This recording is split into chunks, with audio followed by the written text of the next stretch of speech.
In this training, we're going to talk about how to utilize Google Calendar and how at Mountain Counseling and Training, we use the Google Calendar to organize our schedules, make appointments with different staff people, and of course, organize appointments with clients and outside stakeholders as well. So to get started, of course, we navigate to Google Calendar. You can use any web browser, but Chrome tends to work the best. And you'll just go up to the URL and type in calendar.google.com. You can also bookmark this by using this star icon over on the side. When you press the star icon, it will ask you to name your bookmark, something like calendar, makes it really easy to find. And then you press done, and it'll show up right here in your bookmarks bar with an icon that you can just click, and that way you never have to type in that URL again, and it's really easy to access the calendar whenever you need it. Alright, so before we get started with all the scheduling stuff, just some basic navigation tips you might not know. What you see here on the screen is the week view running Sunday through Saturday. If you press the D key, you can see a single day if you just want to think about one day of your schedule, and pressing the M key on your keyboard will bring up the entire month if you're trying to plan a little bit more long term. And then pressing the W key brings you back to the week view.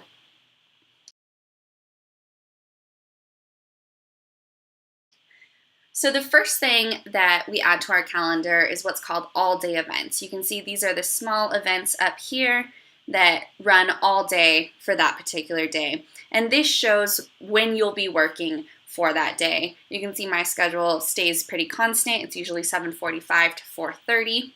And I have my initials here, BE, to differentiate that from anyone else's schedule that I might be looking at.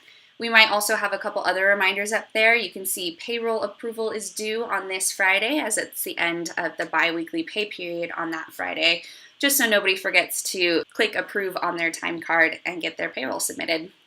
So with these all-day events, to create one, you'll click in this top square and add your initials, whatever they might be, and what time that you're working for the day. Maybe it's 8 to 5. You click save. And you see it went down here in this all-day event. We can change that so that it goes back up to the top by clicking on the pencil to edit and clicking this checkbox that says all day.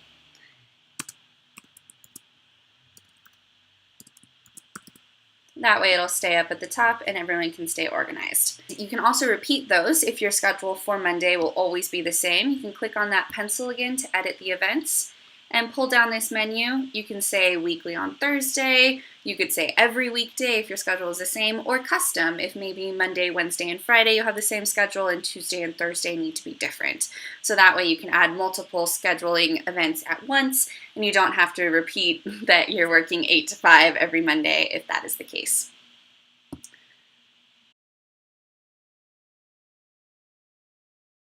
So now that your schedule is set, let's add the schedules of your fellow employees to your calendar. This allows us to coordinate meetings, see when each other are busy, and generally stay organized with our schedules. Over here on the left, you'll see this box that says Add Calendar. You can type in the name of any coworker, for example, your supervisor, Donna, and that will add that coworker's calendar to your schedule. If you scroll down in this list that says My Calendars will show all of the different coworkers that you've added to your schedule. This checkbox here allows you to turn on and off viewing those schedules in case you're just trying to coordinate with a few people at a time and you don't actually need to see everyone's schedule, or if you specifically want to know where Donna is, if she might be available for supervision or something like that. So we can click that checkbox so that we can view Donna's calendar when we want to and keep it hidden when we just want to see our own calendar. And you can do that with any other coworker that you might add to your schedule.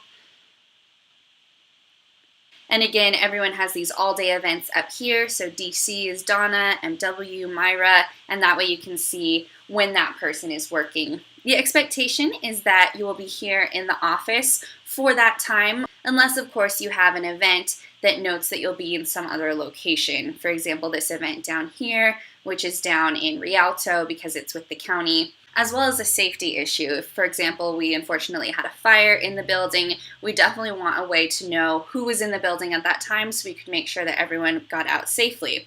But if someone's down in a meeting, we'll know, okay, they don't need to be accounted for if we're doing a fire drill or something like that. So now that we've added a few other coworkers to your calendar, let's go ahead and walk through setting an appointment. Our protocol is to set an appointment anytime that you'll be meeting with someone else or anytime that you'll need to reserve a room. The one caveat to setting appointments is that if you're setting an appointment with a client, we never include full client information in the Google Calendar.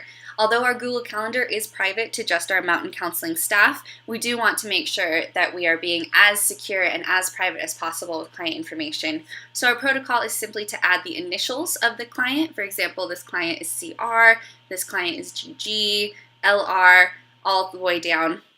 The type of appointment it is, whether it's a collateral appointment, an individual therapy appointment, a rehab appointment.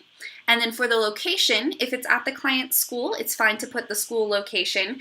However, if it's at the client's home, we never put client addresses in the Google Calendar, as that can be personally identifiable if anyone were to actually see our Google Calendar. So let's say that you'd like to set a supervision meeting with Donna. So let's turn off all these other calendars and just look at Donna. You can see these clear spaces. Donna's planning to work 7 to 5 on those days, and so these clear spaces in that time could potentially be available for you to set a supervision meeting, or if you needed to talk about a specific client or anything else that you might need to coordinate with another colleague for. Looks like we are both free Wednesday mid-morning, so I'll click at 11. Add a title, something that we want to talk about. Maybe we're talking about the billing strategy for the month. And then I'll click more options so that I can add guests. So here in the right-hand column where it says guests, you'll click add guests and then click the guests that you'd like to invite to that meeting or whoever you're trying to coordinate with. You can see I meet with some of our staff a lot, so Google is helpfully adding their names on there in case that's the person I mean. So in this case, I did want to meet with Donna, so I'll click on hers. If Google doesn't supply that for you, you'd of course just start typing Donna and it would come up with the appropriate person. So now that I've added my guests, I also want to tell my guests where it is we plan to meet. You can do this a couple of ways. If the location is at Mountain Counseling's headquarters, you want to utilize the rooms. So you'll toggle this menu here on the right that says guests and switch it to the rooms. That way you can choose any room available in the MCT headquarters. And Google Calendar is organized enough to know if someone has already reserved that particular room for that particular time. So it won't allow you to pick a room that somebody else has already blocked off for that particular time. Let's say that I want to meet in room 6. I'll add that on there. And then it adds the location over here in this menu. If your location was somewhere that was not on Mountain Counseling's headquarters, you would just type the address directly in. Maybe we're meeting at the high school. And of course, again, if that was a client home, we would just type client home here and leave it like that so that we're not including any personal health information in our Google Calendar event. And then the last thing we'll want to do is add a description. Maybe there's an agenda for the meeting. Maybe there's 3 things that you want to talk about: CIS, SAP, and SATs. Or maybe there's some other information that you need the people who are coming to this meeting to know so that they can prepare beforehand or anything like that. Google Calendar will default to giving you an hour. You can absolutely change this. You can change either the start time by clicking up here or the end time. Let's say we only needed 30 minutes. I'd change it to 11:30. That way everyone knows what amount of time to plan for, and you can make sure that everybody stays on track with their scheduling and any other appointments they might have that day. So once you've added the name, the guests, the location, either at an MCT room or by typing directly into the location box, and an agenda or any notes that you have for the meeting, you'll click Save. Google Calendar will give you the chance to send invitations to your guests. You would go ahead and click Send so that they get an email notification that you'd like to have that meeting. Protocol is that if you're setting the meeting 24 hours in advance or more, you can just send the email invitation and expect that people will respond to that. If you are trying to set up a meeting the same day with that person, you do need to have a face-to-face conversation to make sure that they know that meeting is possible, as they might not be able to reach their email before you would like the meeting to happen. So if it's a day or more in advance, go ahead, just click send here and let people respond to the Google Calendar invite on their email. Or if it's that same day, you can still click send, but you do need to verify with that person in a conversation that they will be available for that meeting and that they know it's happening. Some other things to just note about Google Calendar. If the event is fully filled in, that means the person has responded yes to that meeting. You can see here this PBIS district meeting is just the outlined. This means that I haven't responded yet to say that I'm going. So I could click on it and say that I was down here where it says going, yes, no, or maybe. Or you can see here on Donna's calendar, it's crossed out. That means Donna has said no, she's not attending that meeting. So if you ever want to know if someone has responded to your Google Calendar invite and you have lost the email where it let you know about that, look at your calendar and see if it was filled in, which means they've responded yes. If it's empty, which means they haven't responded yet, or if it's crossed out, it means they've said no, and you should probably coordinate a different time for that meeting if it still needs to happen. The last thing that you might want to do with the Google Calendar is check and see which rooms are available to be reserved, either for a meeting with another person, or if you just need to reserve a quiet workspace for a specific task where you know you'll have the room available and you won't be bothering anyone else in the large common workspaces in room 1 or room 5. To add the rooms to your schedule, it's a very similar process as adding your coworkers' schedules. So here in this Add Calendar box on the left, start by typing in room. And that will start to show up with a list of all the rooms that are available to be reserved at Mountain Counseling. So you can add them all. It goes from 1 to 7. And then once you've added them, they'll show up here in your My Calendars list. And you can turn them on and off in a very similar way as you would turn on and off a coworker's schedule. So if I wanted to reserve room 2 for a particular task, I can see Friday morning, it's wide open. So I could reserve the room for that time. And very similar to how I would invite a coworker to a meeting, I just click on the time when I'd like to reserve it, let's say 9 to 10. Click More Options so I can add more to the event. And then over here in Rooms, I would say Room 2.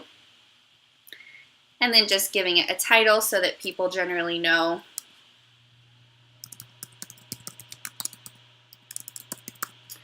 if you have a specific task that you're working on, you can put that in there, or you can just reserve the room if you just need it to make some client phone calls or something like that. And then you'll click Save, and you can see it's reserved to room 2, and it's also showed up on my schedule because I'm the one who made the meeting. That way, if anyone else was trying to book the room for 9 o'clock, it would already show up as reserved on the calendar, and Google Calendar wouldn't allow them to use room 2. So that is a quick introduction to how we use Google Calendar at Mountain Counseling. Biggest thing is definitely just to add all your coworkers here on the side so that you can coordinate with them, as well as rooms 1 through 7, so you generally know when those rooms are available and when they're reserved for specific client appointments or some other work time. If you have any questions, please talk to your supervisor, and we'll look forward to organizing with you using Google Calendar.